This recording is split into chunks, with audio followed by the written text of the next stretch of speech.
Welcome everyone, आप सभी का स्वागत है इस वीडियो पर।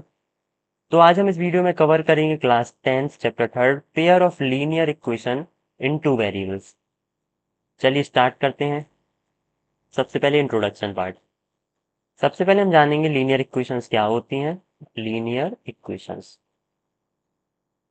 लीनियर इक्वेशन वो इक्वेशन होती है जिसकी हाईएस्ट जिसके वेरिएबल की हाईएस्ट पावर वेरिएबल्स की हाईएस्ट पावर 1 हो। ठीक है।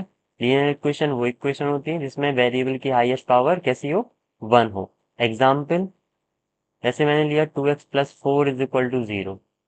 ठीक है। यहाँ पर आप देखिए वेरिएबल क्या है, x है, इसकी हाईएस्ट पावर कितनी है, 1। तो ये किस टाइप की इक्वेशन हो गई, एक लीनियर इक्वेशन हो गई।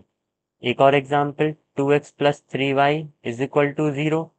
अब यहाँ देखो एक वेरिएबल x है, एक वेरिएबल y है, इसकी हाईएस्ट पावर 1 है, इसकी भी हाईएस्ट पावर 1 है। तो ये किस टाइप की हो गई, ये भी लीनियर इक्वेशन। तो लीनियर इक्वेशन में चेक करना है जो वेरिएबल्स है ना, उसकी हाईएस्ट पावर 1 होनी चाहिए। अगर 1 है तो वो लीनियर है, वरना नहीं है। अब हम बात करते हैं कि जो लीनियर इक्वेशन है जब हम उसको ग्राफ पर रिप्रेजेंट करते हैं तो हमेशा क्या फॉर्म होती है कि स्ट्रेट लाइन फॉर्म होती है। ठीक है।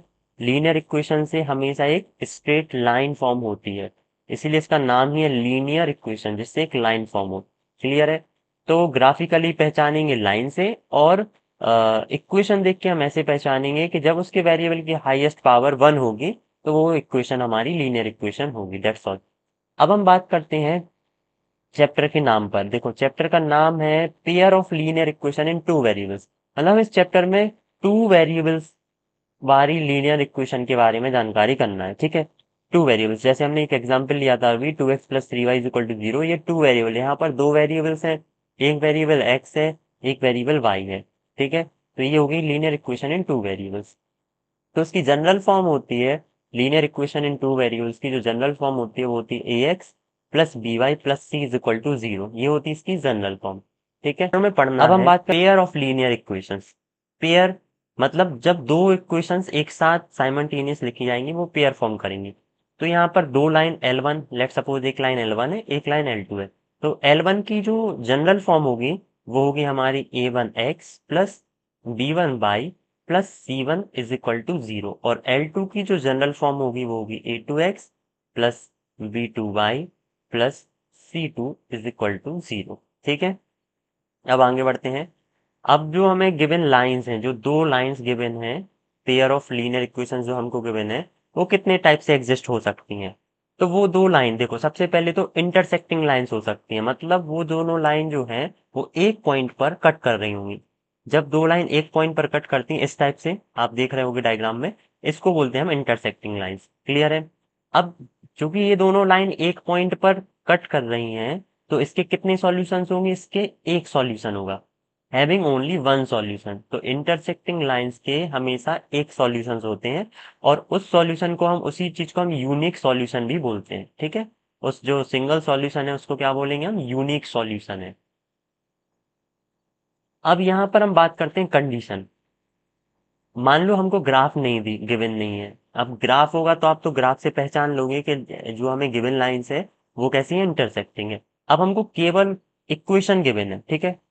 हमने क्या मानी थी इक्वेशन, फर्स्ट लाइन की equation a1x plus v1y plus c1 is equal to 0, और सेकेंड लाइन की equation a2x plus b2y plus c2 is equal to 0। ठीक है। अब जब हमें ग्राफ गिवन ना हो, हमें केवल इक्वेशन से पहचानना हो कि जो इक्वेशन हमको गिवन है वो किस टाइप की है, इंटरसेक्टिंग है कि नहीं है। कैसे पहचानेंगे, तो यहाँ पर देखो, x का कोफिशिएंट है a1, y का कोफिशिएंट है b1, कांस्टेंट है c1। यहाँ x का कोफिशिएंट है x a2, y का कोफिशिएंट है v2, और कांस्टेंट है c2। तो a1 अपॉन a2, ठीक है, x के कोफिशिएंट, a1 अपॉन a2 का ratio not equal to v1 upon v2 के रेशियो के इक्वल नहीं होना चाहिए। मतलब a1 अपॉन a2 का जो रेशियो है वो v1 अपॉन v2 के रेशियो के इक्वल नहीं होना चाहिए।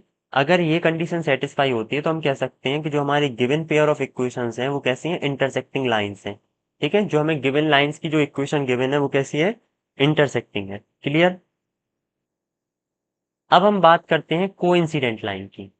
कोइंसिडेंट लाइन का मतलब होता है एक लाइन के ऊपर दूसरी लाइन होना, कोइंसाइड करना। ठीक है, एक लाइन दूसरी लाइन पे कोइंसाइड है, मतलब उसके जस्ट ऊपर है, तो उसको बोलते हैं कोइंसिडेंट लाइन। अब दो लाइन, मतलब एक लाइन के ऊपर दूसरी लाइन होगी, तो वो तो उसको हर एक पॉइंट पे टच कर रही होगी। ठीक है, तो जब हर एक पॉइंट पे टच कर रही होगी तो उसके कितने सॉल्यूशंस होंगे?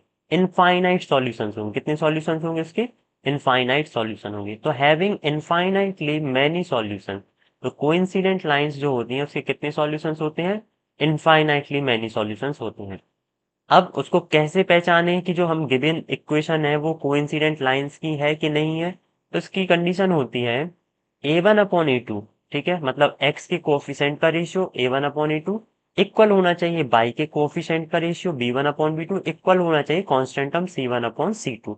अगर ये कंडीशन सेटिस्फाई करती है तो हम कह सकते हैं कि हमारी जो गिवन लीनियर इक्वेशंस हैं वो कैसी हैं? कोइंसिडेंट लाइन फॉर्म कर रही हैं। क्लियर है? Next, third, parallel lines. मतलब जो गिवन लाइंस हैं वो पैरेलल कब होंगी? और पैरेलल लाइंस क्या होती हैं? पैरेलल लाइंस वो लाइन होती हैं जो एक दूसरे को टच नहीं करती हैं, बस साथ में बिल्कुल पैरेलली चलती जा रही हैं, ऐसी लाइंस को बोलते हैं पैरेलल लाइन।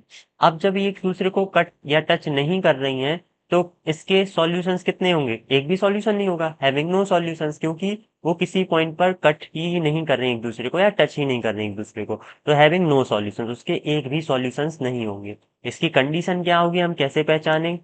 तो इसकी कंडीशन होती है कि एक्स के जो कोफिशिएंट है a1 और a2, उनका रेशियो इक्वल होगा बाई के कोफिशिएंट b1 और b2 उनके रेशियो के, but not equal to constant term c1/c2। ठीक है, a1/a2 is equal to b1/b2 but not equal to c1/c2। अगर ये कंडीशन सेटिस्फाई होती है तो हम कह सकते हैं हमारी जो गिवन लीनियर इक्वेशंस हैं वो कैसी हैं? वो पैरेलल लाइन फॉर्म कर रही हैं। क्लियर है? आई होप आपको इतना समझ में आया होगा।